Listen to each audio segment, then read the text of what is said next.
Welcome to the Winner Circle, the podcast covering jiu-jitsu, MMA, and all combat sports. I am one of your hosts, Eugene Plowden, and with me, as always, my podcast partners, Isaiah Gathings, Chris Walker. I almost said Joe Harley.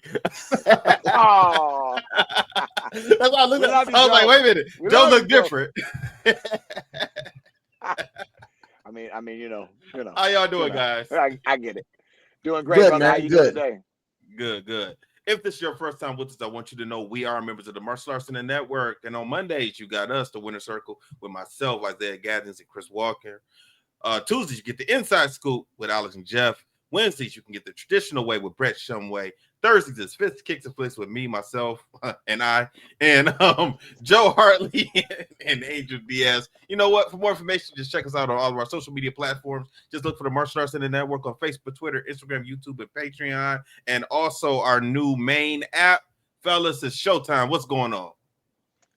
Oh yeah, Rough man. start. Life is good. Life is good. Hey, like you said though, on that app, listen, Google Store, Apple, the all that. Come and get us. Come check it out. That's right. Yep. Super excited, guys. About this app, man. This is the new wave, man. And it's finally here. It's been a long time coming. Like I'm sure Isaiah was about to say. been working hard on their podcast, so excited to see it drop. There you go. Man, the professor is buffering today, but that's all right. Me and Chris are going to keep it moving. And when Isaiah comes back, he can just jump back in. You good, Zeke? Yeah, it's buffering a lot on my end, too. Weird. Technology, right? Yeah, you're buffering. You're the curse every week. Yeah. It's all right. We're gonna keep it moving, though. We're going to keep it moving. Everybody, I mean, if you're listening to the podcast, you're pretty familiar with this already. I mean, it happens on all podcasts, so it's all good. Yep. So what's been going on, Chris? How you been, man? We missed you the last couple weeks. Yeah, man. As you can see, I'm not inside in my normal spot. I'm actually out in the car. I just got to Florida. I'm officially back to being a Floridian earlier this week. So the kids and the house and everything is crazy right now. So I'm out in the car doing my thing, making sure that I can be here with you guys, even though I missed last week. So I'm excited to be back home here in Florida. I'm excited to be getting to a spot where I can consistently be here, be with you guys, and really make sure that my commitment to this is 100% now that the crazy life stuff is all settled down. And hopefully I'll get to catch Zeke one of these days soon, because I'm back to training jiu-jitsu. I went to the gym on Thursday, so I want to get that same belt. I'm not trying to come at you like that no kind of way, but I want that belt, baby. I want to be on the same, close to the level. Come on with it, man. Come get it. It's waiting for you, man. Yes, sir. I'm gonna have to come out and see you though, just so you can let me know if I'm actually close or not. So we'll have to get this done soon. Let's make it happen. Hey, Chris, you're born and raised in Florida, right? What part of Florida? I was born in Orlando, but I've lived in Brevard County, so where like Cocoa Beach, where the space shuttle takes off. Okay. That's like maybe 5 miles from my high school where I grew up. So born and bred over here in Brevard County, Florida, and happy to be back. It's actually where I'm back at now. My wife got a job here, so we ended up retransitioning back to the same area. Do you see yourself staying there permanently, or do you think you ever move again? Florida, yes. This area, maybe not. I'm the type of person where I kind of want some land. I kind of want a little bit for myself. So if that works out here, great. If not, then as long as the jobs allow us to be able to be in those places, I would like something like that. But I do see myself staying here a little bit more in Florida. I've always loved the weather. I'm used to what y'all would call Florida man. I mean, I'm partial Florida man myself. The animals and bugs and stuff don't bother me. The sport karate down here, MMA and stuff down here is amazing. So I like Florida. I'd love to call it home forever. The mosquitoes ain't no joke down there, man. I can't take the mosquitoes. Y'all are sweet blooded. They don't like me. I'm a bitter individual, so the mosquitoes don't really come. Like I said, I got my windows down. I'm sitting here right now in the car. I ain't been bit not once. My cousin, they took me to behind their house. They has a wooded area, and then when you go through the wooded area, they have like a river or some type of water running body by. of water, yeah, body of water going by. So we went back there and look, it was real nice. Man, me and my wife, we got chewed up. We had we stood out there maybe 3 minutes, man. And man, I'm like, goodness gracious, what's going on? What? We go back to the house, man. We had to break out with the alcohol. My cousin had to get the alcohol. $100. Oh yeah. With alcohol on us, man. We 3 got minutes so bad. It was horrible. I was like, okay, yeah, y'all got a nice backyard, but I ain't going back there again. So you do a little bit of like distilled water and some vanilla extract and squirt it around there, and bugs don't like that. Same thing with peppermint oil. Same thing with water and peppermint oil. Like, you learn the little tricks. I mean, you can do the little candles, the tiki candles and all that stuff, but I mean, I don't like the smell of them. But there's a lot of ways to get around it. So next time y'all come down here, let some of us crazy Floridians know, and we'll hook you up and help you out. Okay. All right. Zeke, you good? Y'all got family in what, like Lauderdale? Yeah, Fort Lauderdale. Fort Lauderdale, Margate. My parents' condo is in Lauderhill. So that's where they stay. So that's where Trav stays when he's down there working and stuff down there in Lauderhill. So. Yeah, I couldn't remember because I remember Trav being down here, so I couldn't remember if it was Lauderdale or Lauderhills. But yeah, that's cool. Yeah, and down there in the south, it's real muggy. It's real muggy down there too. So. Yeah. You know, so man, but that weather is something else, man. That's one thing I always liked about Florida. Is I like, especially being up here in Detroit, man.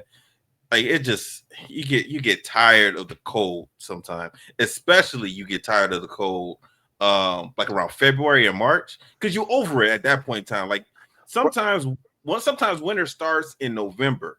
Right. That's what I was getting ready to say. Y'all be starting sometimes early. I lived in Pennsylvania for a minute. It started in October and it went to April. And I was like, put me back in the sun, put me back in the rain and the 150% humidity and 110 degrees. Give me the hurricanes, give me all of that. Because when that cold gets in your bones, you can't get it out. And when you're done, you're done. I understand the theory. You can only take so much off, but you can always keep layering up. I understand that concept, but I'm not trying to walk around like a penguin and stuff while I'm outside because I can't get warm, or I got to be in there with the wood burning stoves. Like, I'm good. Yeah. It's no problem, man. Isaiah's texting me because he's restarting his computer. All right, so we keep it moving until he pops back on. Absolutely. Yeah, man. So. Last couple weeks. Go ahead. I was gonna say, what's new with you? I know I keep up with you guys on Fist Kicks and Flicks, and so I know a little bit about what's going on. But how you been, man? I've been hanging in there, man. A lot of stuff going on, man. The school is going good. Love it. I had a bunch of kids sign up for classes in the summer. This year, I mean, I would say about 15 or 20 kids came through for summertime, but they literally were just there for the summer. Normally, you'll get. I mean, my retention or summertime is normally at least 70, 80%. Not this year. This year, I've probably kept 3 or 4 of them out of the 15 to 20 that came through this summer. So I think they kind of looked at it as, okay, my kids need to do an activity this summer. An activity.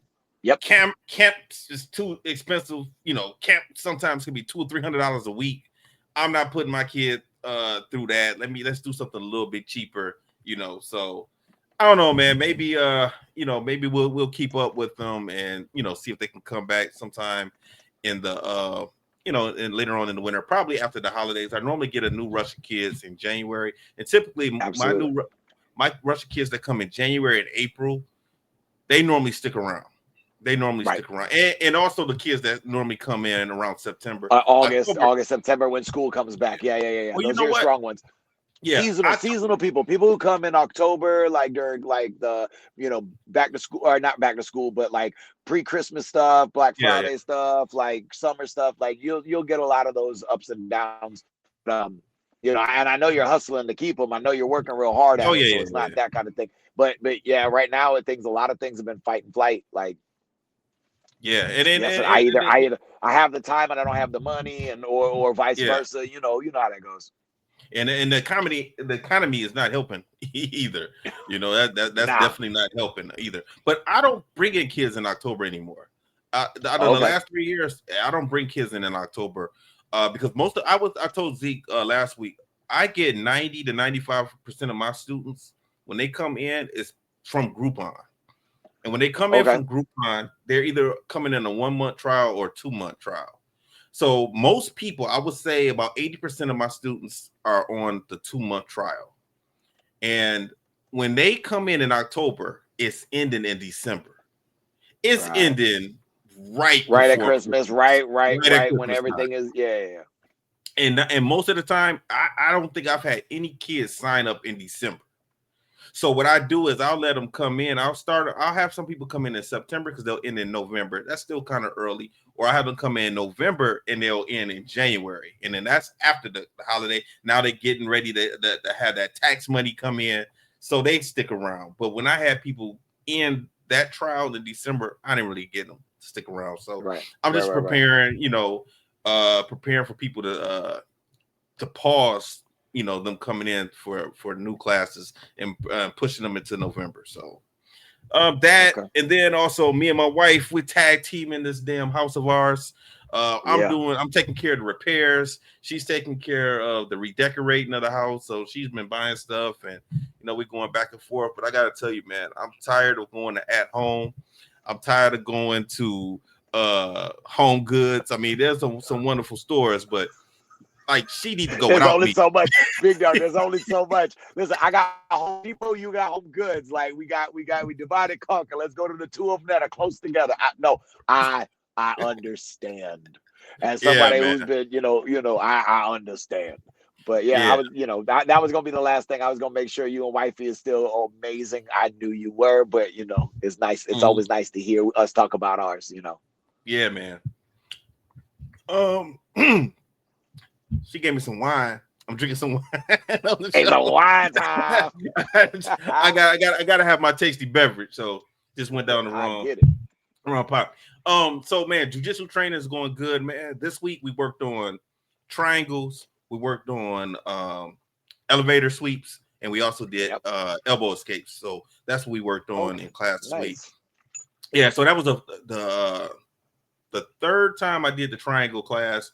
And the fourth time for elevator sweep and elevator sweep. How many new details did you get? It's the little things now, man. Because that's what I just said. How many little new details did you get? Because the motion is lift, it's sweep, it's land, but how do I lift? How do I hold that hand? How do I get that? What part of the gi do I grab? Or the arm or the elbow? Absolutely. Yeah. So like we talk about in karate. Go ahead. No, I was gonna say with the triangle, man. With the triangle, like it's easier for me to do the triangle. Like if I take my partners, grab them at the wrist and then push their arm up against their rib, it's easier for me to get my leg up over to climb and able to climb. Yeah. Because before we were working on it, the way they taught it, it was like if I had their arm bringing my knee in from this way to get my leg up over. But when I'm training with a smaller person, I'm not the most flexible. It was hard trying to get my knee through there. So now I like it where I can just keep the wrist, push the arm towards their rib, and then lift my leg over to get my leg up on their shoulder. So much easier, And like Absolutely. you said, it's a bunch of little stuff that I get to focus on now that I know how to do the moves. And wait till you take your outside leg and you put it over on top of their forearm and elbow, and then as they're trying to dig it out, you scoop it up and slap it over, and you climb up little by little, and as you get more and more after the third, after the seventh, after the 15th and 25th triangle class, here, new detail. I know you guys know this already. Let me show you this. Let me add this. And it's going to be a consistent adding of the small details. You'll get most of our instructors, like my instructors and these guys, they're here to make sculptures. I'm here to add details to you. I'm here to scrape off and trim off some of that fat till I get what's perfect out there. And keep that up, man. I love that as the newest of the three of us in jiu-jitsu, that you're really learning and exploring as you're going through that. You're realizing, the fundamentals of it, like we were talking about pre-show, are the same. It's the little things, and how do I get there? How do I hold on? How do I redirect? How do I lead them into this? Is going to make the biggest difference in the world to that. Mm-hmm. And me and Zeke, man, last couple of weeks we've been talking about conditioning, right? And I said, you know what, I gotta definitely, make sure that my conditioning, because I want to do some tournaments next year. I'm not sure. I'm thinking about, there's a tournament in November here. There's a couple of tournaments in November. I don't know if I'll be ready by November, but definitely maybe by January or February. I think I want to do, some tournaments, right? So I was like, Nice. man, I've been doing cardio for an hour every morning. I'll do a half an hour on my recumbent bike, and I'll do a half an hour on the elliptical here at the house, right? And I get winded, I get tired, but it's not like rolling, right? You're It's not. rolling. It's like, what the hell? Like I'm tired after 5 minutes, So what I told myself was Those like, are farmers carries and kettlebell swings. That's weighted cardio stuff. Yeah, they yeah. add a little So bit of that. So what I've been doing is sparring with my students, like karate sparring. Yes. Like Yes. I don't really spar anymore. I have no interest in sparring at all. But I was like, you know what? I got to get this win together. I got to get this conditioning. Thankfully, I got a bunch of blue belts and green belts that I can bang with. Even my teenagers. I got a couple teenage black belts. I'm still able to fight them, and not try and keep up with them, because Right. they're, for whatever reason, they're not pushing themselves as hard as they should be pushing. Because I remember when I was 14 to 15, hell, when we were 15, I'm fighting in the men's division.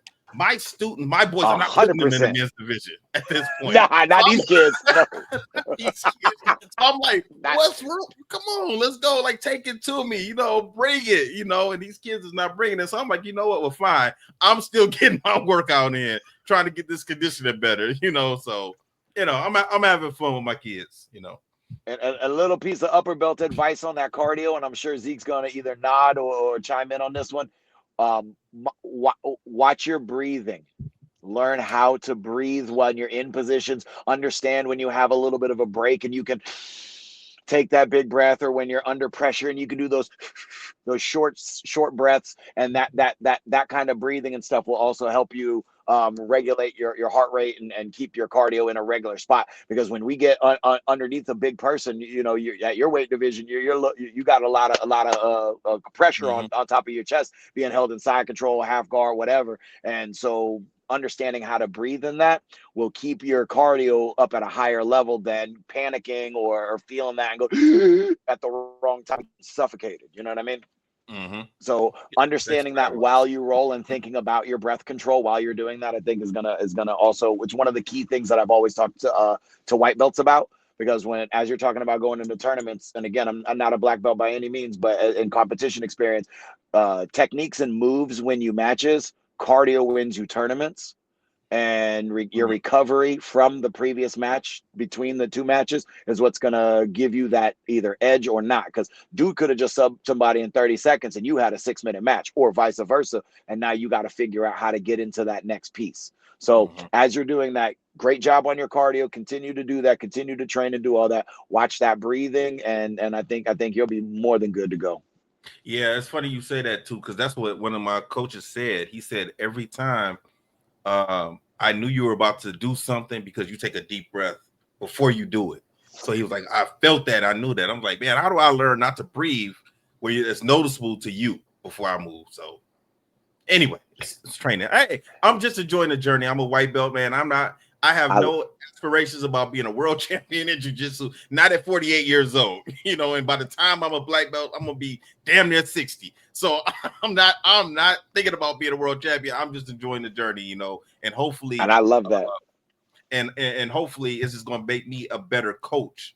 And that's why I'm doing it, because I want to be able to give the right type of coaching to my students, and especially when I get more jiu-jitsu kids, so, or adults.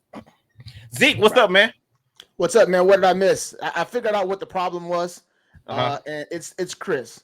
I haven't had any issues. We haven't had any issues with any buffering the past few weeks where he couldn't make it.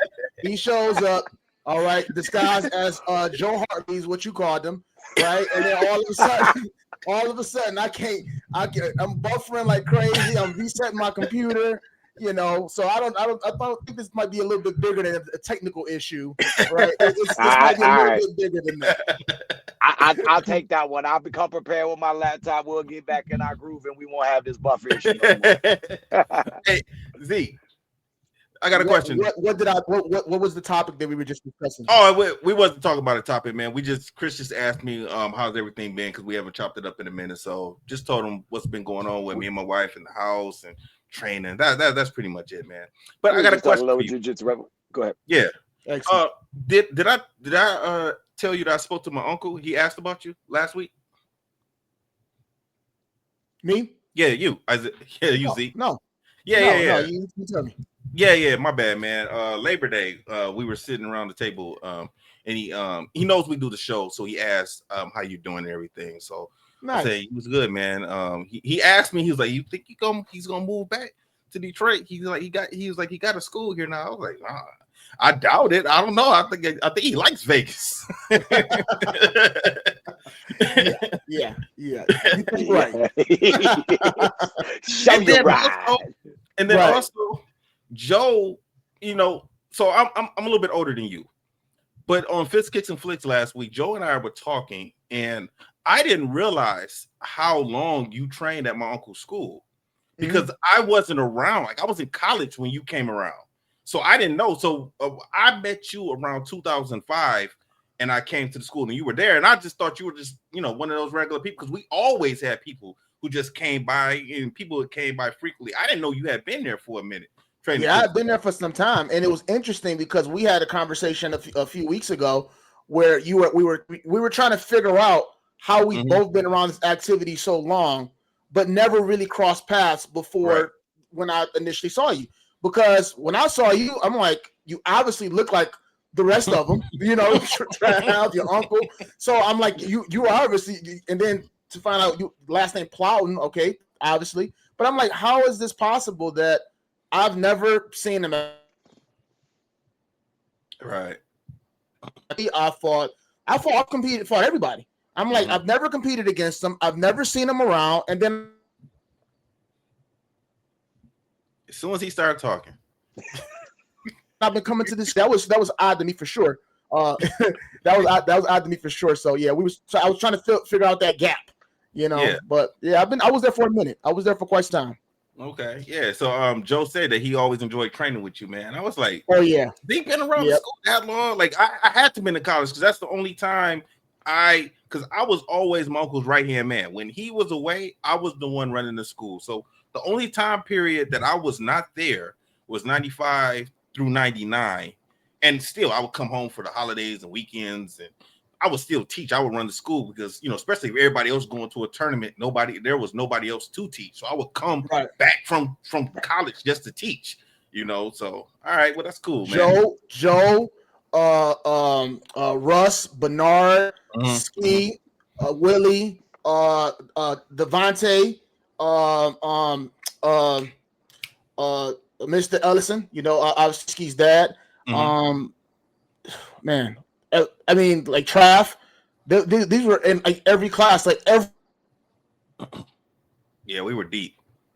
The absolute pinnacle, the best time when everybody was there at every class. It was amazing.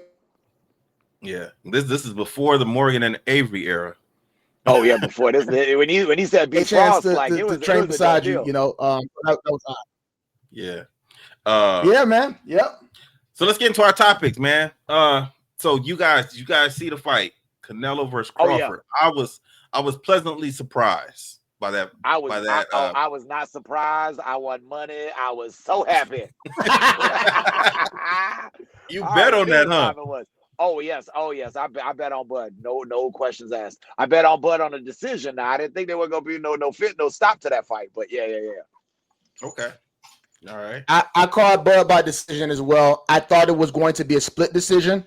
Before the fight, the reason why is because obviously Mexican Independence Day. Some fool said that Canelo won the Floyd fight when they fought. So obviously we know how boxing is. I'm like, dude got shut out, and somebody thought that he won that fight. We know how these judges are in boxing, so I assumed that there would be one person that will find a way for those rounds that would be close to be able to nudge it in his direction. but I had Bud winning by split decision. I didn't think it would be a finish. They're both very durable individuals with Correct. very high boxing IQs. I knew that Bud would win because, as I stated before, Canelo has this thing where he just takes rounds off. I don't understand it. I know he's in shape. I know he's not scared. I know he's tough as nails, but he'll win a round or 2 or 3, and then he just won't show up for a round. He won't do anything. He'll just stand there and like he's processing information, and then he'll come out, he'll win. With somebody like Bud, you can't do that. You can get away with it with other people, but you can't do it with him. And I knew that those rounds that he took off would be the difference maker of how Bud would be able to win, and I knew it to be by decision. So I agree 100% with that. Now, the thing that scared me was when I found out watching the fight that night that the same 3 judges that judged the Pacquiao fight for a draw earlier were the same 3 judges that were judging this fight. I got a little sketched out on that because listen, you know, I think that was not a draw with Manny earlier this year, but I digress. But yeah, so I did the same thing. I was like, ooh, as they were walking out and they were doing all the things, I was like, oh, it might be closer. It might be more of a split decision. It might be a majority draw. It might be something like that to get us back to the next one. I'm curious. I think Bud should win, but I felt the same way about how boxing goes. Yeah, it's so corrupted. It's ridiculous. It's just it's sad, man. And I think that's what they were trying to do with this Netflix thing and Al Turk and Dana White and all them. I think that's what they're trying to get away from the WCB, all the organizations. But you're still going to have the same refs. You're still going to have the same type of people. You just got more money, it looks like, into it right now. Mm-hmm. But I was really, really happy with 3 out of the 4 fights on the main card. The opening fight, you could tell a 5-0 and a 7-2 guy, which is how y'all get to be on the main event at this fight. 5-0 and 7-2, but hey, listen, you get a little bit of early, you get some established big guys. The second fight was my favorite, the Mbili and the Mbili fight. But it was a good card. None of it was boring. I mean, every one of them was a decision, but they were all exciting fights. In that there was no snooze fest. It wasn't lackluster in any kind of way. The production was good. I will have to say I was a little distracted by my old boy and like the rhinestone denim jeans fit that was in the ring the whole time. I'm still trying to Google who this dude was. If anybody you talking about the short white dude? Yeah, with the glasses, the white hat, the bedazzled like jean suit. Like that was like the topic of conversation at the house party we were at. They're like, who is Buddy right here? I got the Sheik, and we know who Al Turk the Sheik is. We know who Dana White is. You see Mr. Beast and all these people. Who is old boy right here in the bedazzled fit? Yeah, and wasn't Jason Statham sitting next to the wasn't that Jason Statham sitting next to the Prince? We thought it was like the Prince's bodyguard or something, and then like 5 seconds later, like you see his face, and you're like, "Yo, I think that's Transporter." I think that because I'll never be. How did he get there? What? Right. He was there from the very beginning. Yeah. And then next to him was Mr. Beast, and then on the other side was Mark Wahlberg.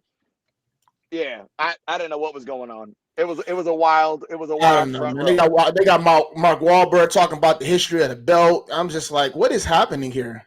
So yeah, I don't know. It was definitely a Netflix production. Max Kellerman drives me crazy. It was definitely a Netflix. He took a couple of shots. He took a couple of shots at some other upcoming fights, I think. Oh, he definitely did. He was talking about like this is a real dream fight, things like that, and I'm assuming he was talking about Floyd and Tyson, or maybe even Tank and Jake. I don't know. Yeah, I don't think he should be saying none of that because both of those are going to be on Netflix too. Like I think the Jake and Tank are. I don't know about Floyd and Tyson and Floyd. Tyson. They might be. I don't know. Probably, they'll probably be pay-per-view. I forgot. We'll go with Mayweather Productions over here. Mayweather ain't gonna do. I can't see Mayweather on the Netflix thing. I can't see that. You're right. I agree. But yeah, listen, for Bud, but for Bud to come out there and dominate like that, people, I personally didn't even give Canelo 4. Like I didn't. Like they gave him 4. Right. They gave him 4. I didn't think he got 4. I thought he got 2. No, he didn't give 4. A squeak through 3. I thought he got maybe a squeaky 3, but I gave him 2 for real. and then maybe that squeaky wheel third because there was a close. I don't know how they gave him that 5th round, but like it is what it is. I think but Crawford Bud put on did such a clinic.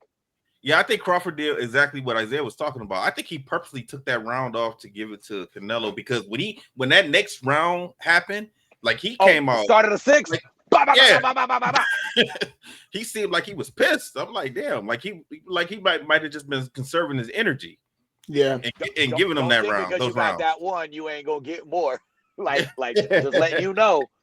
And he was sticking his tongue out at him. He was smiling at him. He was kind of chirping at him a little bit. Like by the time he hit that 6th round, he was smelling himself. Like, so he knew, like you could see the power dwindle. You could see Canelo sitting down. And even to Zeke's point, like I think Canelo, not only does he take whole rounds off, I don't think the rounds he wins, I don't think he fights the whole rounds. I think he fights in spurts to win the spurts to win the round. Like, you know what I mean? And then when he sees something happens and he sees an adjustment or a no adjustment, I think then he pours a little bit more of that pressure on. He fights like later Canelo fights more like later Lomachenko. Like, we know you got it. Where's it at? I would have thought, at least by the 5th round, he would have started letting some leather fly, putting together a few combinations. Now, I know you got to be careful because Bud poses an amazing threat. His hand speed is a fantastic. He probably got popped a couple of times in there as well. But like at some point, we're at 6th, 7th round. We got to let something go because there's no way he thought he was close to being on the A side at those rounds. There was no sense of urgency, which is what surprised me. There was no sense of urgency. He didn't change. He didn't change his pace. You can tell. You can hear the urgency in his corner from Chepo, from his coaches and stuff like that. They were very aware of the situation and knew exactly what was going on and what needed to be done. And when he would go out, he did not change paces at all. There was no level of desperation and the urgency. He just kept coasting at the exact same pace that he was, which got him in the position to begin with. I didn't understand that. And then the post-fight interview was very interesting. Like he's just like, they asked him about doing it again. He may as well have said no. You know what I mean? Like the way he responded was clear. He didn't want any more of that. And I can understand it. I was a little saddened to hear the possibility of Bud thinking about retirement or walking away, because the minute you bring it up, you're already done. You know what I mean? Yes. And you at least have a plan. You already have a plan. And that plan might be, you're not gonna say you're gonna retire and fight for another 6-7 years. You're not use the word retirement. And me and Gene talked about this the other week about how he was trending to pass Floyd's record. And we were trying to figure out what Floyd would do. Is he going to come out of retirement? Because he's right behind him. We're not right behind him, but he's closing in. So to hear him say that's scary about the. Yeah, it is. It's definitely. You know what I mean? Like that's not a good thing. That's not a good thing. Yeah, like I said, I figured just generally when he won this, he probably would have 1, maybe 2 more, just to kind of that are switching over fight now. We need real boxers to stand up. That part. Yeah. And like we were talking about, I think that's what they were saying. They were that with this, they're trying to put more money into it so they can push these fighters to make them fight. So you're not going to get the Mayweather Pacquiao that we should have seen 5-6 years before. Later on, some of the heavyweight fights. I don't think we've seen out a Joshua Wilder fight. Like, you know what I mean? Like, there's certain people that you would just stylistically, size-wise, like things like the way they build up, you want to see those. Mm-hmm. But see, I was talking to somebody on my Facebook the other day that Mayweather and Pacquiao fight that didn't happen when it was supposed to because of the judges. The judges messed that up, and I'll put into perspective and recap, and you'll remember this. It happened in that Timothy Bradley fight. Yep. That's what changed everything, because they gave that fight to Timothy Bradley and they wasn't supposed to. It was supposed to go to Pacquiao, and that fight was depending on if he would have won that fight, the next fight would have been Floyd. Because Floyd was stalling them out, testing them, making sure that he was on the A side and he was ready. Yep. They gave it to when they gave it to Timothy Bradley. Even Timothy Bradley said it was the worst thing that had happened. Yeah, it was. 100% was one of the worst things Never that happened to me. I went down two separate paths. So went down the path where he was fighting people that he was not qualified to fight. He was not supposed to be fighting those people, and they were beating the crap out of him, even though he was winning, which shortened his career. He had to retire early because he took some beatings fighting people he shouldn't have been fighting because he shouldn't have won that fight. And then it forced Pacquiao to do what? Fight Marquez a fourth time. And what happened? He got knocked out and face planted. And when he lost that fight, that pushed him out of contention to be able to fight Floyd. As a Filipino, we don't talk about that fight, big dog. And that was ixnayed from the memory, big dog. I don't want to talk about it either, but somebody posted it. Oh, that's how we started talking about it a week ago on Facebook, and it broke my heart all over again. You're right. Yeah, and you're 100% right on. It's the bad judging because. Oh, and it's what we talk about in boxing. It's why a lot of fans don't want to watch the boxing. That's why the best boxers don't want to fight each other. They don't want to run the risk of getting screwed over by a referee or a bad decision or a bad promotion and the rest of it. That's what we're talking about has been the death of boxing from the 90s when we loved boxing all the way through the 2000s, unless you're a diehard and you watch Roy Jones and James Toney and them. But even then, that was the early 2000s. Right. Changed their life. Changed their whole life. That one fight, that one decision sent them on different paths that changed both of their life, indefinitely. Now, I have a question real quick, because we were talking about Canelo's sense of urgency, right? Before we kind of drifted in. Yes. Did anybody feel some type of way watching them warm up, watching them in the back while they're getting ready to be next, while they're getting ready to be up? Did anybody peep that? Bud was up. Bud was sweating. Bud was popping. He was hitting pads. He was doing that. As Bud is hitting pads, sweating, Canelo's just sitting down to get his hands wrapped. Mm-hmm. I just assumed they didn't show us. Now that was my question. Was that at the same time? Was that they were showing one side versus showing a different side at a different camera angle, or was that, hey, we're going one corner and hey, we're going to the other corner? You got fighter A coming out there sweating up, warming up, getting ready to go, and you got fighter B kind of lackadaisical, fixing his hair, getting his hands wrapped, and then walking out there.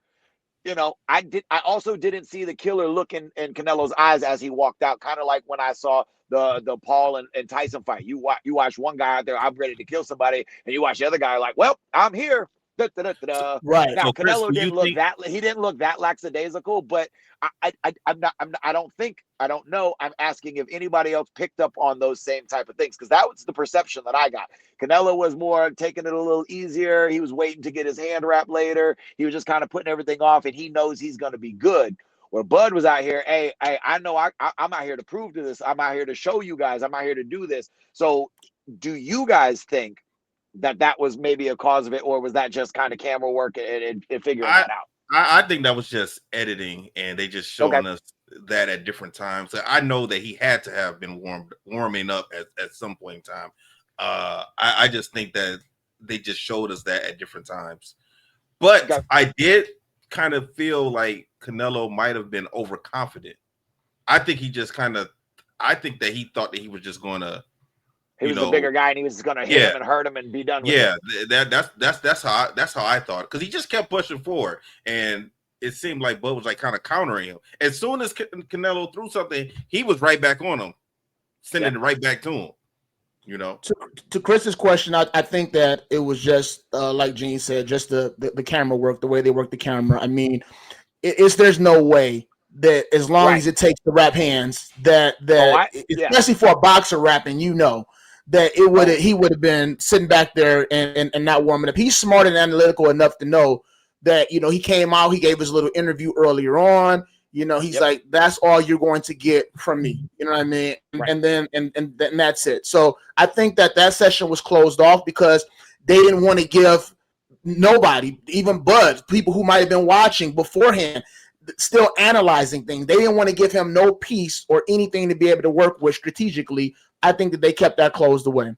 As far as what I think happened in the fight, there was definitely a different level of aggression and push at the beginning of the fight from Canelo versus the middle and the end of the fight. To you guys' point, because he was bigger and Gene brought up being overconfident, I think that he thought that he would be able to press him and bully him a little bit earlier on with the size and the weight. And when he saw that no matter how much pressure he had on him and had him on his back foot moving, and he was putting those big shots on him that he was just countering. He wasn't breaking. I think probably by like maybe the 4th or 5th round, he's like, this guy not going nowhere. So at that point, I don't want to use the word he gave up, but the perceived advantage that he thought he would have, it was obvious that he didn't have it, or that it would not work the way he thought it would. And that probably discouraged him. So he started slowing his pace down a little bit to conserve his energy and started looking for a perfect shot. You know what I mean? Because you notice his punch count went down, looking for a perfect shot to put him down because he realized he wasn't going to be able to just break him down over time. You know, he wasn't going to be able to put pressure. It wasn't going to work. It was just like, it's not going to work. I'm going to have to come up with something different, and I'm going to have to catch him. I'm going to have to catch him. And that's probably why there was no urgency towards the end either, because he's like, look, I can't win these rounds back. And they know that I'm desperate, my back against the wall. If I come out here swinging like crazy, I just have to find the perfect time to catch him. Typically, you do that as a boxer in between punches. So you have to, you got to let the guy punch at you, and then you got to hope that you can counter him and catch him in between punches. So that means you got to be ready to take some damage. You know what I mean? So you can try to find that shot. And I think that he never found it. So. Yes, I think Bud mixed his timing up by moving, surprising him, staying in the pocket, throwing in and trading, earning that respect, then moving back out, and you're like, oh, you think I was going to be here? Now you're going to settle? Nah, now I'm back out again. Like I like as a boxing fight, it was a one-sided boxing fight. There were a few rounds where they just fought each other. Like. Mm-hmm. There's a sweet science to it, and then there's a brawl, and we got not really a brawl, but you know what I mean. That toe to toe. Let's begin a little machismo. I hit you 3-4, you hit me. Let's move. And then Canelo tried to swing real hard, and Bud said, "Nah, actually, I'm gonna be over here. Bink. I'm gonna be over here. Bink, bink." So yeah, I loved it. I wasn't planning to ask you guys these questions, but it just hit me, and I don't know the answers, so. Whatever you guys think, I'm just gonna roll with. But do you guys think there's gonna be a second fight? Is it gonna be a rematch at some point? Nope, I don't. Okay. Who about you, Isaiah? No, not at this time. Well, but yeah, no, I'll elaborate why. Like Zeke was talking about earlier, watching the post-fight press conference. Both of them were kind of like, oh, there we go. Zeke, you think the question was, do you think that we're gonna get a rematch? No, it ain't gonna happen. It's not gonna happen. Okay. It's not gonna happen. It's not gonna happen. I don't think so either. He had an opportunity to be able to kind of set that up. Canelo in the post-fight interview, and it was just clear based on his wording. His body language. He was not interested in it at all. And yeah, and then we again back to the point about the potential retirement. These things take time. They take, unfortunately, sometimes years. Even if it's an immediate rematch, the word immediate you would think would be immediate, right? You can get an immediate rematch in MMA in 4 months. This thing, it takes forever. It takes forever. So, and then we'll be lucky if we get that next Halloween. There you go. That would be an immediate rematch. Exactly. Next Halloween.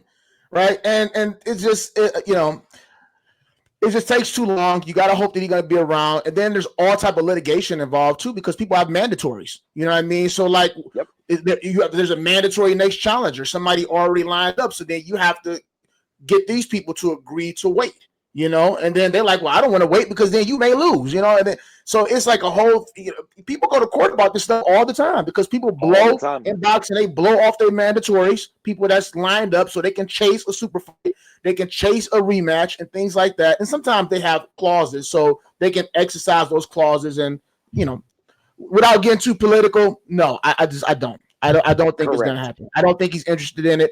And then on top of it, we just don't know what Bud's future looking like.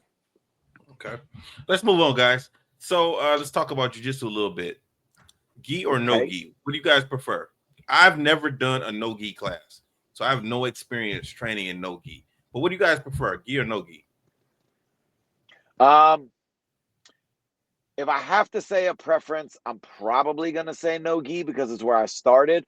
but I think it's two sides to the same coin. I think it's night and day. I think you have to have one to have the other. So like, I prefer to do no gi because I like doing leg locks, and a lot of the leg locks that I like to do are not allowed in the gi, no matter what belt you are. So with my love of leg entanglements and snaps, I do like the no gi stuff a little bit, but there's just something cool about choking somebody out with their own shirt, with their own gi. Like it's just so like, you know, there's love for both. I just put on a little deviant smile when I get to roll no gi, I think. What do you think? What you got? I'd have to say I'd say no gi.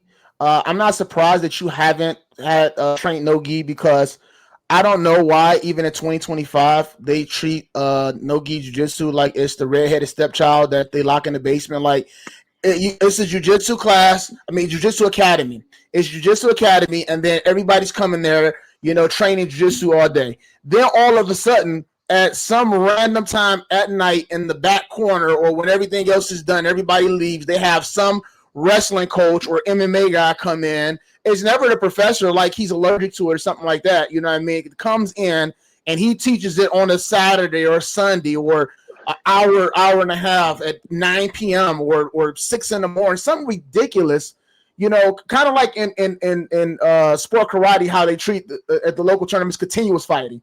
Like, let's get here really early at 7 a.m. and do continuous when nobody's around, and then we'll have and they'll say it too. They'll say, okay, and then the tournament starts at, wait a minute, what do you mean the tournament starts? This is the tournament division. Continuous start at 8, tournament start at 9:30. What was we just doing? These people are there beating the crap out of each other. We don't want nobody to see that. Just have them come early, and then we'll have everybody else come. That's kind of how they treat no gi. That's 100% right. These academies. He's gonna be nice and right? I don't understand what is wrong with in 2025 no gi, where you have to hide the exposure of it. We see jiu-jitsu and MMA. We see all of these gigantic tournaments that's going on where there's no gi. Stop being ashamed of it and hiding it, or treating it as if it's a separate activity.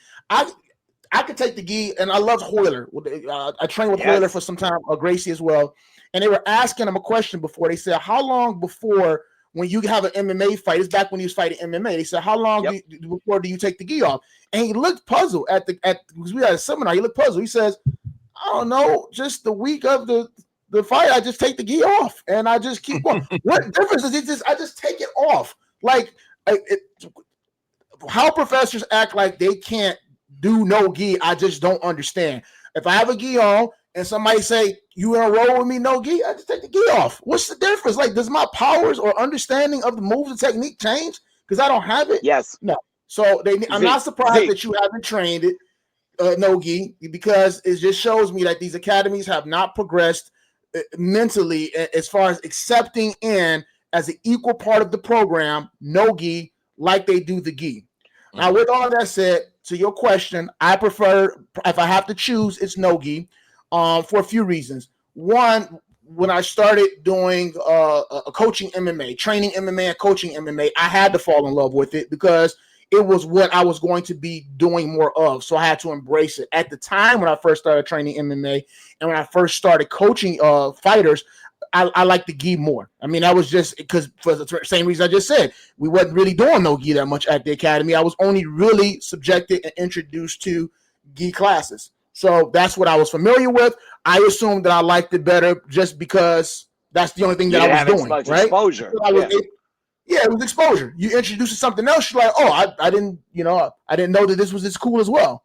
So I embraced it for that reason, and I'm around MMA more. So the things that I find myself working on, the problems that I find myself solving, the questions I find myself answering, the things I find myself teaching are all no-gi related things, right? So I would have to say it for that reason. Another reason, for the exact same reason that Chris said, I love leg locks. So I'm going to tell you like this. We can put the gi on all day long, but I ain't going to do no gi chokes. I ain't going to do nothing. I'm going to just still go for the leg lock. So, and I'm going to probably catch it more because you got pants on. So like it's just the thing. There's no way to slide out of it. Yes, sir. No, I'm gonna put the gi on and I'm gonna roll the exact same way that I'm rolling without the gi, and you're gonna be mad. You're gonna be mad. You're gonna be like, because just like the no gi, for some reason, you will have some professors and some people in traditional Brazilian jiu-jitsu tell you that leg locks is not jiu-jitsu. They'll look you in your face and tell you that's not jiu-jitsu. Zeke. You being nice about this. You know what lineage and you know why these professors don't teach this stuff. These are I love my Brazilians, but they don't do no gi. They look right at you. No gi, no me. No gi, no me. I like my pajamas. Listen, my old professor in Atlanta, same thing. He's a no gi world champion. He's a Master World's no gi world champion. This dude has never trained. I tried to pay him $100 for a 10-minute roll, no gi, just so I could see what he's like, so I could roll with him. Mr. Walker, I don't want to do that.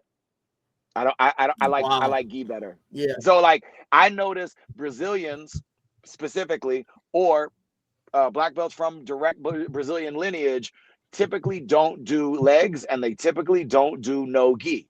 That's why the Americans, that's why we look at it, and this is I have come to part of it now where a lot of no gi, I call it American jiu-jitsu or just jiu-jitsu, not Brazilian jiu-jitsu, because we have come up with so many different ways and different techniques and different situations to get in and out of and to do all those things that you won't be able to do in the gi. There's a bunch of stuff we can do in the gi that we can't do in no gi, but in the same respect, it's its own art form. Like we said, night and day, or I said night and day earlier. It's its own art form.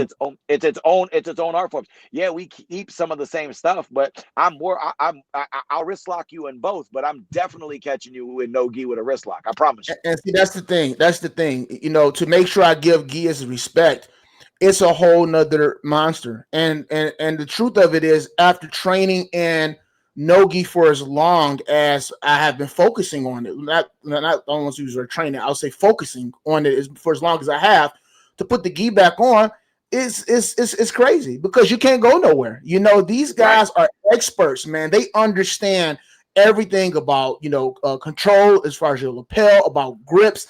These things are an art within itself. And when you separate yourself from it, you know what I mean? I believe that you can learn both. You might not be able to be as proficient at both. So to my earlier point about, I don't understand why they don't embrace it and they don't teach both of them, and the professors act like they can't do it. To shed some more light on it, that's why. Because just learning and understanding how to grip and hold somebody, how to hold your wrist, how to be able to grab their lapel or their sleeve, how to be able to grab the pant and things like that, they would rather focus 100% of their attention on that, all right, than to try to split their focus, being able to understand the nuances of both. But still, that doesn't mean that you shouldn't understand it from a fundamental standpoint and be able to at least embrace it, welcome it, and acknowledge them both as being equal parts as relates to jiu-jitsu, especially in today's culture. I put a gi on. I was at Robert Drysdale's school a few years ago because that's where my son Dewey was training out of. So they were part of our fight team. He was responsible for the jiu-jitsu. Dewey was responsible for all the stand-up stuff. So I was there. I would watch my son train, help coach or whatever when they needed me. And then, he was like, let's do a gi classes, Dad. I said, okay. Broke out the gi. Hadn't had that gi on, man, probably cool 7-8 years. Broke that gi out, went down there with them boys. Man, it was like a nightmare. It was terrible. Like, I wasn't getting, tapped, but I was getting them. I mean, I maybe got tapped maybe once, maybe twice. I don't remember because I was gassed. To your point, you talking about earlier about the conditioning. Dude, yes, sir. Trying to have to grip and hold that grip strength and stuff like that will wear you out. My forearms hurt still. It will wear you out, and people trying to yank and they snatch and stuff. And I'm like, dude, I haven't done this in a minute. Like, normally I'm controlling somebody's wrist, I'm grabbing an ankle, I'm holding behind somebody's neck. That stuff ain't working. You know what I'm saying? And I'm trying to flip and scramble a lot of stuff. I ain't going nowhere, dude. Like, where you going, bro? Where you going? Like a grown man just got a hold of you. And you ain't going. You're not gonna go nowhere. What you about to get is you about to get this choke. That's what you about to get. Did they have the finger tape and everything? Fingers taped, and that's when I see that, man. I look over somewhere else. Let me get another partner. I'll roll with you later before I leave. You know what I mean? Can you, ma'am? Would you like to roll, ma'am? You know what I mean? Like, no, I'm that not blue belt. Yes, sir. Yeah, I'm not fooling with this guy. No, Yeah, it was put crazy. It in karate terms. Trav, Trav, my bad, Gene. My bad, Gene. Now, if I'm Joe, you Trav tonight. But to your point, to put it in karate terms, it's forms in fighting. Continuous point. Yeah, well, yeah, okay, yeah, we'll keep it on the same level. But you have people who love one or love the other, but they don't typically like doing both of them. People who do both of them are usually a little bit better at both of them than those who are. The elites on one or the other can still do the other. Look at Gordon Ryan. Gordon Ryan, tell me he can't do gi. That's a lie. You look at Hodger Gracie. Hodger Gracie can't do no gi. Abu Dhabi ADCC proved it. That's a lie.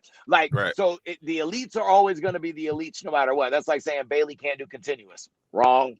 Right. Yeah, I mean, but it goes into that point where it's different enough to where it causes a nuance. And some karate schools, we look at our karate schools. Karate schools don't teach continuous fighting all the time. I mean, we do continuous because we don't stop and call points all the time. But we don't stand there and teach our kids jab, cross, body hook, head hook, back leg round, back hook, cross, roll, cross hook. We don't do that in our karate schools. Now, I like to do a little bit of that. I do combos and I do certain things, but it's more jab, cross, hook, back leg round. You know what I mean? Like jab, cross, switch, round, cross, hook, back leg. You put some basic punches and kicks together, but it's not the same concepts. So I think, that's a good way to look at it, is equally continuous versus the points. But what's your guys' favorite technique in jiu-jitsu when you guys rolling? What's your go-to? Submission? Yes, submission. I like the Kimura. Yeah, you big. That's a big man move. That's my favorite. I like the Kimura. Well, my favorite is the Kimura.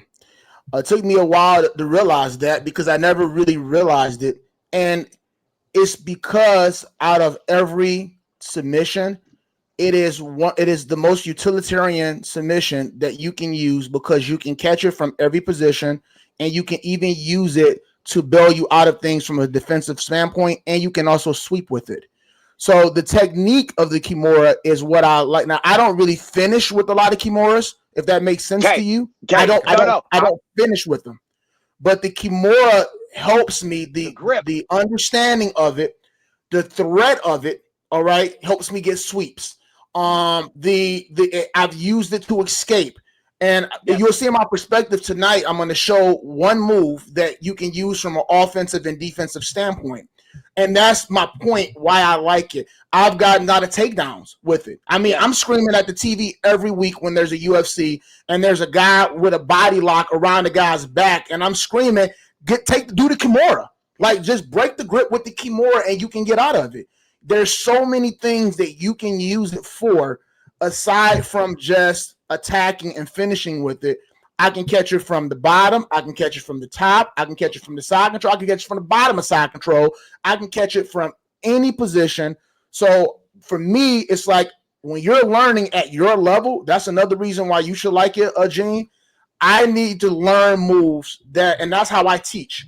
At the beginning of the white belt level, I teach moves that can apply to all four basic positions. Can you do it from the mount? Can you do it from the guard? Can you do it from the side control?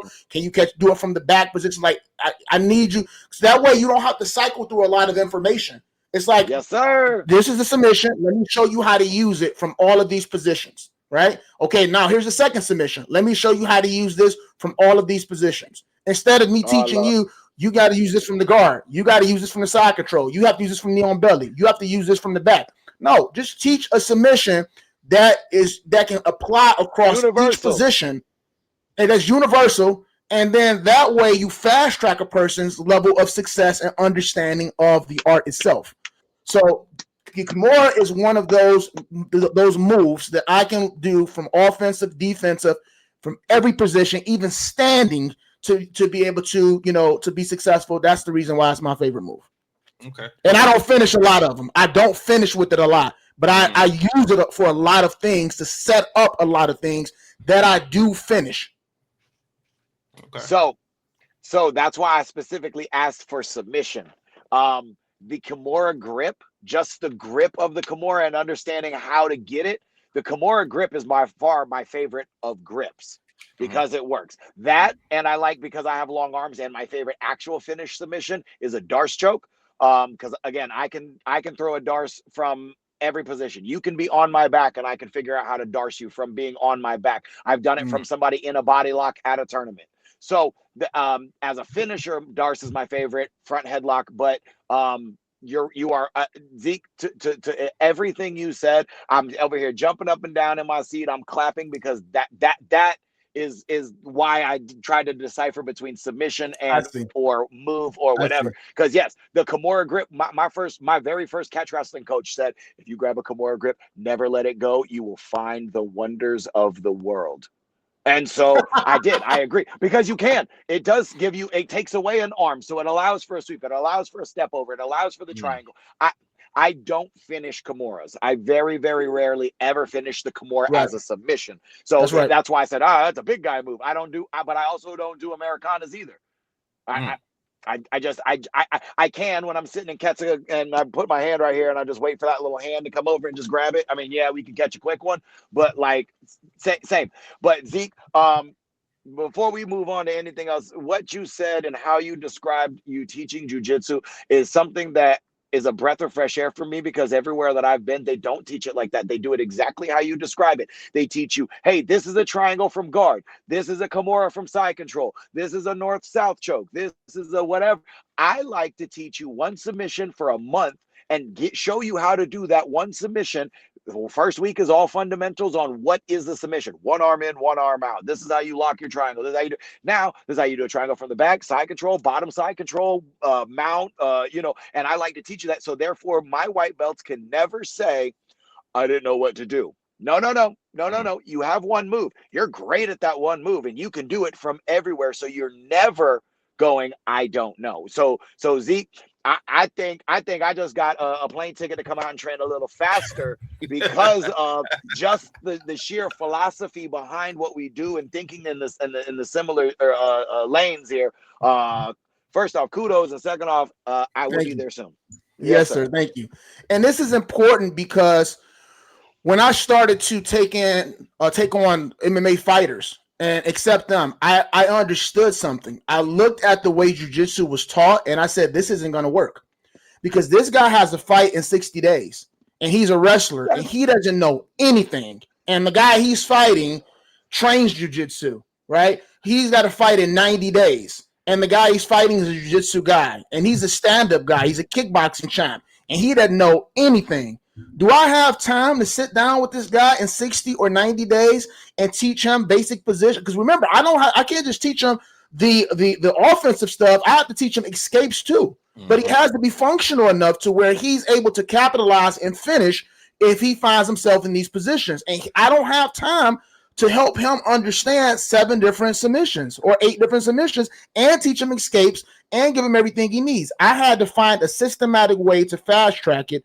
And I noticed that, and if you watch MMA guys, when they go into jiu-jitsu classes, notice how successful they are against just regular jiu-jitsu guys a lot of time, to a point to where they're frustrated because they have fewer moves, but they understand how to be able to apply those moves. They see them. It's like they only see, a triangle. I had a guy, I ended up getting him a shirt made, and it was called, we called it, his name was Donald, but we ended up calling, I said, you finish one more triangle, I'm going to get you a shirt made.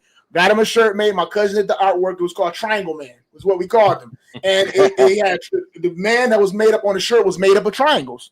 And when he went to a fight, his striking was just good enough, but it did not matter. When I showed him a triangle, it did not matter. All he saw was triangles from everywhere, from places that I would not normally understand how he would catch them from, because he didn't know that many moves. But I taught him how to catch the triangle from here, and we made adjustments. So when you training people outside of just jiu-jitsu being a martial art with the belt system, people, they feel like they have time to be able to teach them these things in sections over a course of time. They feel they're going to be there for 6 months, for a year, and for things like that. So they'll have that time to do it. But at the end of the day, number one, folks ain't hanging around as long as they used to because, martial arts schools have done away with contracts a long time ago. So it's a revolving door, people in and out. Number two, when you're working with people that's preparing for something, they're preparing for a tournament, they're preparing for an MMA fight or something like that, you got to be able to give them as much functional information as you can in a reduced period of time. And the best way to do that is to just go ahead and instead of trying to separate everything to 1,000 different chop suey positions, teach them something that can apply in multiple positions. That's why the armbar is another good move that's so prevalent that people love, because you can catch an armbar from the back, you can catch an armbar from the mount, you can catch an armbar for the guard. So I picked the moves that I know that people can learn from multiple positions, just that one move, and it's easier to make the modifications, of how you can finish it from this position and from that position than it is to teach a whole nother move and then have that person cycling through trying to decide which moves they should be using when they're in this particular position.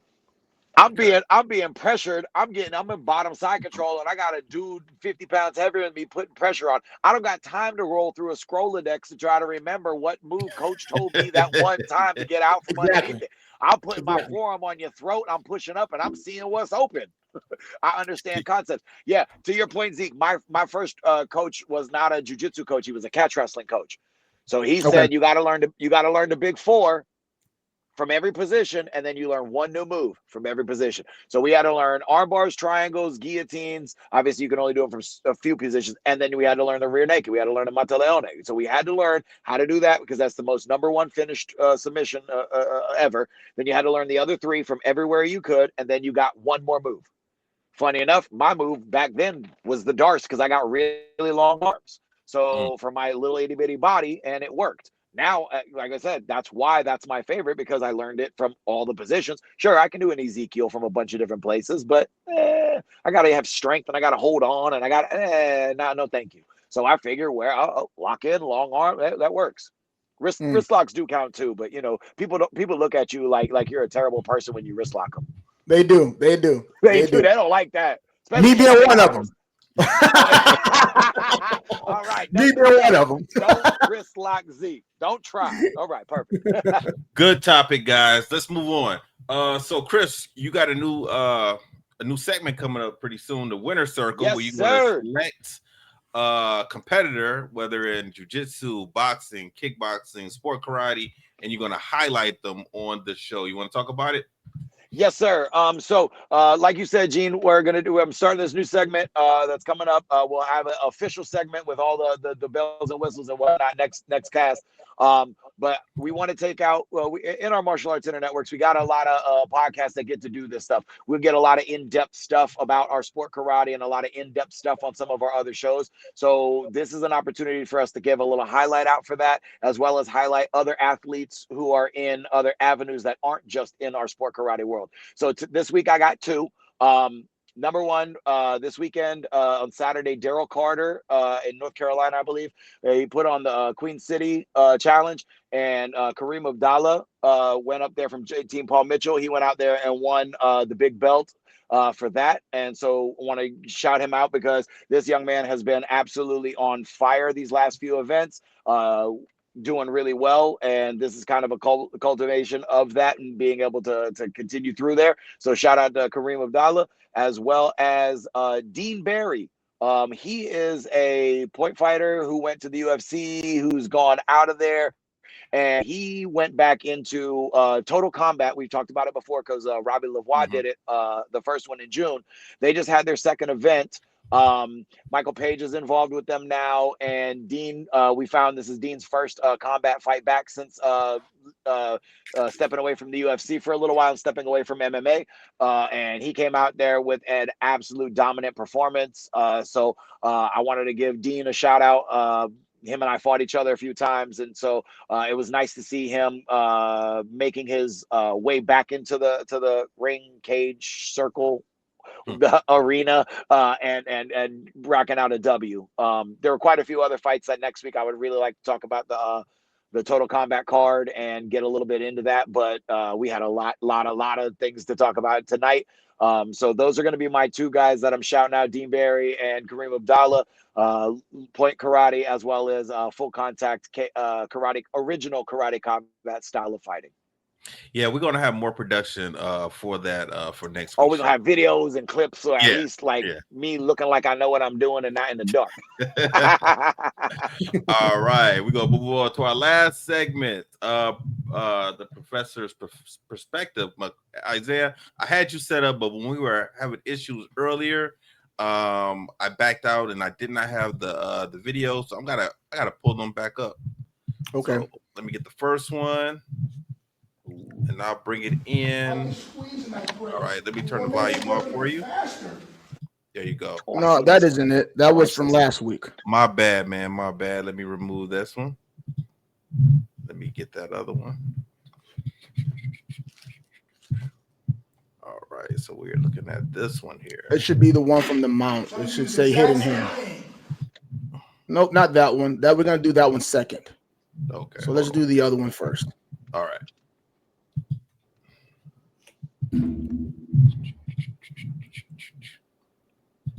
Did I go quiet? No, you're all right, man. All right. I can't hear nobody now. So I'm gonna go here. All right. Okay, so this is a move that not many people use, believe it or not. It's very effective. We call it the hidden hand choke. Hidden hand choke. And basically, when you're going for these chokes from the mount, oftentimes your opponent is trying to grab their lapel. And you guys see me in a gi there. I know many of you guys surprised, didn't know I know how to rock out with a gi on. But yes, I do teach gi and train gi as well. But oftentimes the person's kind of trying to grab their lapel and open it back up, or they're trying to grab your grips when they feel you going for those cross chokes or for those half chokes. So basically, this hidden hand choke is I'm taking my grips are looking just like this here. So it looks really weird. My fingers are like this. Right, and then they're going inside. So one's grabbing the inside of the lapel, and I'm bringing it across. The other one's going on top, and I'm hiding that one hand. That hand that I'm hiding, I'm actually sliding it down like this here, while I'm going across the throat with the other lapel here. So that way, the person can't actually interfere with the hand that I'm using to actually apply the pressure because I've hid the hand. So by grabbing like this here, all right, my grips are looking weird for this one, very different than the other chokes. I'll push this one in, the other one goes on top. So now this hand is hidden. This is the one that I'm going to pull straight down, which is going to put pressure right here, on this carotid artery. And then the other one's going straight up here to put pressure as well. As you can see, like almost like I'm punching the floor. All right, so this is a hidden hand choke. All right, again, stopping my opponent from trying to open up their own gi, their own lapel, or filling with my grips. Now, I chose this one for a reason. I'm glad that we started talking a little bit about what we were discussing because we can bring the other clip up now. Okay. So I was in the mount in the last position. That's an offensive position. I am now inside the guard, which is a defensive position. That's a good position for him, and it's a bad position for me. So you're always encouraged, don't reach your arms out because you're worried about a guy arm barring you. And definitely whatever you do, don't try to submit somebody from this position because it's not a position that you traditionally would try to submit someone from. All I'm doing is the exact same grips and the same choke that I just did. Back to the point that I brought up a little while ago about learning a submission or learning a move or principle that you can use from multiple positions or offensively and defensively.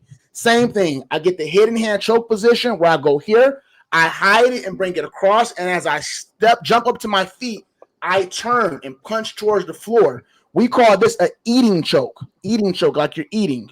And when you put the pressure there at your level, Eugene, a lot of guys will probably tap, right? Because it is very uncomfortable. And people panic because they're not accustomed to people attacking them from the guard. But as you get higher up, maybe at the purple belt level, high blue belt, purple belt level, people might not tap, but they're going to definitely open their legs. They're going to open their legs, which is going to facilitate a guard pass. They don't have a choice. They can't not open their legs because of the way that the body and the spine is aligned. And the way that I'm doing this move by punching down, it's turning and contorting their body. There's pressure going across the throat, and they have to now open up the legs to be able to alleviate the pressure and be able to try to, fight to not tap. right? So that's basically my perspective of how you can use one particular move, and you can take it from an offensive and defensive perspective, one as a submission from the top side mount, and then the exact same thing, no difference. The only difference is I'm hopping to my feet when I'm doing it, and I'm using it inside the guard, and we call that the eating choke. So from my perspective, that's the way that I like to teach, and it's for reasons like that. That way I'm able to do things from an offensive and defensive perspective. So if I taught a white belt the hidden hand choke, you also now have a guard pass at the same time. I never, man, that was cool, man. I never knew that. Because I was always taught, like, when you're in the guard, like the objective is to pass the guard and not try and go for a submission when you're in a guard. So again, beginner level, and maybe a lower intermediate level, those guys, it'll shock them, and they'll probably tap. It hurts. It's very uncomfortable. Yeah, right? Your guy looked like he tapped quick. It didn't take long. It's very uncomfortable. But it's very uncomfortable. Yeah. And a higher ranks will think about tapping, but they're going to open their legs and they're going to try to fight and scramble out of it. So I am passing the guard. Mm-hmm. My objective is to pass the guard. Now, if you just so happen to tap from it, then that's that. Remember back in the day, old school MMA at the beginning, where the can opener was like the worst thing ever. Everybody tapped from the can opener, so they banned it at competitions and tournaments. You couldn't use it. It was never really meant. I think it was Mark Coleman was the one who started it, and he was so big and strong that he would just hold you there and you would tap. People used to do it to me. My neck is messed up still today from them can openers of people doing it. It's uncomfortable. It wasn't initially meant to make you tap. He wanted you to open your legs up. You're not going to open your legs up. This is what we're going to do. And he grabbed you, and eventually, to alleviate the pain and make this man let you go, you open the legs up. So it was a guard pass that just was so uncomfortable that if held in that position and it goes unchecked, you would tap from. Think of that as relates to the eating choke. It's a guard pass, but I'm going to hold it there as long as I need to until you open your legs up. You know what I mean? And you might tap first, or you might open your legs up, and then I'm able to pass first. It just depends. Nice. Man, when I was watching that first clip and you do it a hand part, I was like, oh, I do that all the time. I do it from guard. I was gonna like, hey, do you do that from guard to open up guard and pass around? I was getting ready to ask a question, and you go, well, since we're here, we're gonna show the second clip. I went, well, Chris, shut up and don't ask the question before the test. Because yes, listen, Gene. Yeah. This is this is the truth. I do this to this day to purple and brown belts. Now I don't catch this on any black belt. Like, I'm not gonna be like, oh my God, this move is so no. But I'll still open up the guard on other brown belts and higher purple belt competition guys, because again, like especially now you'll tap them more in mount. But in that guard, you will have them panic. You'll have them freak out. Then they'll try to open their guard and scissor sweep you, or try to cut it off an elevator. That's what they're going to do. You already know how. Once you drop that hip, I'm slicing through. And it's just like you said, Zeke. Like, I'm over here going, yep, you're playing my game. Now, let me ask you a question. Watch this, Gene. Watch this. Because if you show this to your professor or anybody else to talk about it, they're going to say something. So let me go on record, and I don't even know the answer he's going to give, but I think I do know the answer. So watch this. How many times have you been armbarred doing this? That's what I was about to ask. I was about to ask you that. Chris, how many times have you been armbarred doing that? How many times have you been armbarred doing that? Never. He said never. Never. I've never been caught in an armbar doing this. You can't.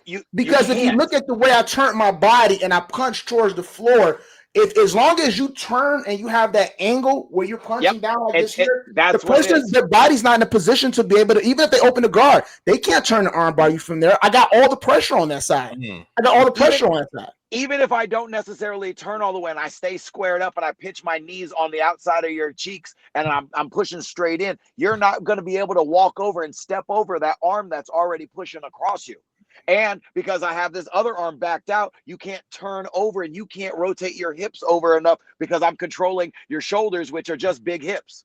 I got big hips and little hips, big shoulders. Never been armbarred. Never been armbarred. It's not. You'll think, oh, if you straighten your arm out, because we teach that in guard all the time. If I'm in your guard, don't straighten your arm out because somebody's going to armbar you. However, there are exceptions to the rules. There are rules for a reason, and there are some small exceptions as long as you understand these concepts. And Zeke, the fact that you're just talking, it's conceptually about how it works, body alignment and how that moves is Body just alignment. making me the happiest man in the world. Like we will have real jujitsu conversations. Yes, sir. Like versus how, when we talk to other people, like, oh, that won't work. Well, come here, let me show you. Or, hey, this will work. You ever seen this move that I saw on Instagram? Hey, it's cool looking on Instagram, but you do that to me, I'm gonna toe hold you right there. Yeah, it's the body alignment for sure. And that's the thing. The exceptions to the rules is this: when the people are extending their arms trying to pass the guard, they're not controlling the person's neck and they're not controlling the person's spine. Right? Those things are really important. I had a private lesson that I spent $150 with a Hoyler Gracie black belt several years ago, where I went to his house on his birthday, and he had mats in his basement. And I was so addicted to jiu-jitsu like this. I paid him $150, and the majority of the time he talked about the spine, spine. Mm-hmm. And the way that it contorts and the way that it moves and what will facilitate somebody being able to do something versus not being able to do something. Based on the body alignment, the person would not be in a position to be able to throw an armbar up, no matter how much they try, how flexible they are, how cunning they think they are. It will not work, because the exception versus other times where people are extending their arms trying to pass the guard, this time I'm controlling his entire neck, and which is controlling his spine at the same time, which will not allow for that to happen, which is why neither him or me have ever been armbarred in doing this move. And this is why it's the only attacking move that I teach from the guard. It's the only one I'll teach like that, because of what you're doing with the neck at the same time. Yes. Again, it's like you said. I think I took the same $150 private just from a different black belt, talking about the same thing. We talk in our school now. It's become a fact. If your spine is in perfect alignment, you are strong enough to do almost anything you want. If I push your chin over to this side, now your spine is slightly out of alignment. Your body can't move the same way. Your head is tilted off. Your shoulder is tilted off. Your body is twisted out here. If your spine is not in perfect alignment, your body is not strong. If you don't believe me, grab a 100-pound kettlebell and turn it to the side and keep your feet straight and see if you can still do it the same way as you can holding it right here. It's not going to happen because everything is out of whack. So, I'm so happy. I'm so happy. No, I just realized something, guys. There are people that are listening to us right now on their Apple Podcasts or their iHeart podcast streaming device. All you have to do, if you want to see what Isaiah's talking about, is download the Martial Arts Inner Network app, the main app. Get the app, and you can watch this description of both of these techniques that Isaiah's talking about. Very good, guys. Very good. That's right. All right, so that was a good show. That's it. You guys got any closing remarks? Man, this was one of the funnest shows we've gotten to do. Real life fun conversations, awesome technique structures. Thank you guys. Sorry I missed last week. The way it's working right now, we ain't missing no more, baby. This was fun. There we go. We on the roll. I really rock with it. Yes, sir. We got two in a row, Isaiah. Yeah, man. We got three in a row. No, we got three. Oh, there we go. I thought we missed a week in between there, but it's all good. You gonna give me my credit, bro. All right, everybody. Glad you guys enjoyed the show. Everybody, stay safe, stay strong. We'll holler at you next week, and I will end our show.